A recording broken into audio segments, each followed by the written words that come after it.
మీద దాడి చేసిందని కొట్టలేదు లేదు లాగిట్ ఎవడో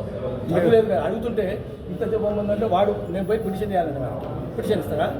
పిటిషన్ ఇస్తారంటే వాడు చేస్తారట ఇట్లా చదువులేని గ్రూపులు బ్యూరోక్రాటిక్గా మాట్లాడతారు వాడు చాంబర్ మీద దాడి చేసి అంటున్నాడు సార్ తెలంగాణ వాళ్ళు చాంబర్ మీద దాడి చేసిన దాడి చేసి తగలబడ్డారు చూడు దాడి తగిలిందా నీ తలకాయ పగిలిందా నీ గుర్రం పగిలింది ఏం పగిలిందా అడగాలి కదా చేస్తాం అడిగితే తప్పైతుందా అడుగుతాం మేము ఎందుకు అడగం దాడి చేసుడు కాదు ఇక్కడ బతకనేం నేను తెలంగాణ ప్రాంతేతరుడు దోపిడీ చేస్తే పొలిమేర దాకా పాల దొరుకుతాం ప్రాంతం వాడే దోపిడీ చేస్తే ప్రాంతంలోనే పాత్ర పెడతామని మన స్లోగన్ అందుకని నువ్వు ప్రాంతోత్తరం నీ కులతత్వం ఉంది ప్రాంతీయ తత్వం ఉంది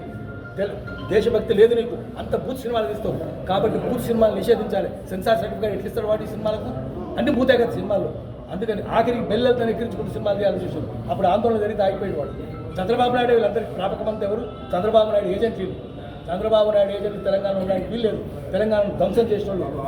పరిశ్రమలను మూసేసిన వాళ్ళు వ్యవసాయ ఉత్పత్తి నాశనం చేసిన వాళ్ళు పారిశ్రామిక ఉత్పత్తి నాశనం చేసిన వాళ్ళు కుటీర పరిశ్రమలు నాశనం చేసిన వాళ్ళు తెలంగాణ ఎక్కిరించిన వాళ్ళు అవగాహన చేసిన తెలంగాణ ఉండడానికి వీల్లేదు వాళ్ళని పొలిమేర దాకా కాలు దొరుకుతాం ఈ తెలంగాణ మళ్ళీ తెలంగాణ ప్రజలు స్వాతంత్రం చేసుకోవాలి పెట్టుబడి నుంచి ముక్తి అయ్యే క్రౌడ్ ఫండింగ్ చేద్దాం తీసుకొచ్చి తెలంగాణ ప్రజల సినిమాలు తీద్దాం సామాజిక చింతన ఉన్నవి దేశభక్తుల సినిమాలే ఉండాలి ఇప్పటిదాకా ఉండవద్దు లేదా మీరు పాపాలు గడుపుకోవాలంటే సామాజిక చింతన ఉన్నవి దేశభక్తుల సినిమాలు తీయండి బూత్ సినిమాలు మానేయండి అప్పుడు మిమ్మల్ని క్షమిస్తాం